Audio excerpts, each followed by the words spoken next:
Hello गाईस, मी अस्मिता आणि मी आज या टॉपिकवर बोलणार आहे की की चार लोक म्हणजे आपल्याला जसं की बोलतात ना की चार लोक काय बोलतील, आपण हे केलं काय बोलतील, आपण ते घातलं ते काय बोलतील, असं आपल्या माइंडमध्ये सतत चालू असतं. म्हणजे प्रत्येकाचे म्हणत असतं की हा काय बोलेल, तो काय बोलेल, हे तसं, हे लोक तसं बोलतात आपल्या रिलेटेड. आपल्याला त्याबद्दल काही ऐकूनच नाही घ्यायचं, म्हणजे आपण त्याबद्दल विचारच नाही करायचा. ॲक्च्युली ते चार लोक असतात त्यांच्याबद्दल सांगतो. चार लोक असतात त्यांच्याकडे एकतर काही काम नसतं, एकतर ते रिकामटेकडे असतं आणि ते दुसऱ्यांना असं जज करत बसलेलं असतं. चार लोकांचं काही मनावरच नाही घ्यायचं. Just ignore those people and move on.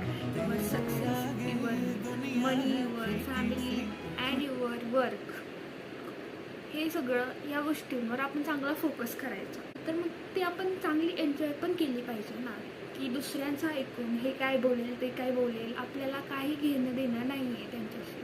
आपण आपली लाईफ जगतो तेच खूप बेटर आहे. ओके. आणि पण जेव्हा दुसऱ्याची हेल्प करतो ना, तेव्हा आपल्याला दुसरे आपल्याला आपली हेल्प करतात. म्हणजे गिव्ह रिस्पेक्ट, टेक रिस्पेक्ट. आपली लाईफ जर चांगली ठेवायची असेल ना, तर आपण दुसऱ्यांसोबत, चांगल्या माणसांसोबत कनेक्ट राहणं खूप गरजेचं असतं. म्हणजे वाईट माणसांच्या नादी न लागणं, काय चांगलं आहे काय वाईट आहे हे आपल्याला चांगलं समजता आलं पाहिजे. बाकी दुसऱ्यांचा काही विचार करायचंच नाही आहे. जे आपल्या लाईफमध्ये आहे ते आपण ॲक्सेप्ट करायचं.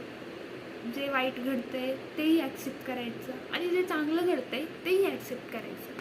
जेव्हा आपली एखादी वेळ एवढी वाईट असेल ना, तर त्याच्यासमोर आपला चांगला दिवस पण नक्कीच येतो. एकदा सूर्यास्त झाला ना की सूर्योदय हा नक्की होणारच आहे. असं नाही की सूर्योदय नाही होणार. त्यामुळे जास्त लोड नाही घ्यायचा आणि जेवढं जास्त प्रेशरने आपण ते काम करतो ना, चिल करायचं, एकदम चिल, एकदम असं वाटतं, असं करायचं की नाही, आपण ही गोष्ट करू शकतो, आपल्यात तेवढी क्षमता आहे की आपण ती गोष्ट करेल. ओके. तर आजच्यापुरतं एवढंच आणि भेटूया नेक्स्ट व्हिडिओमध्ये. तुम्ही मला फॉलो, लाईक, शेअर, सबस्क्राईब नक्की करा. भेटूया नेक्स्ट व्हिडिओमध्ये.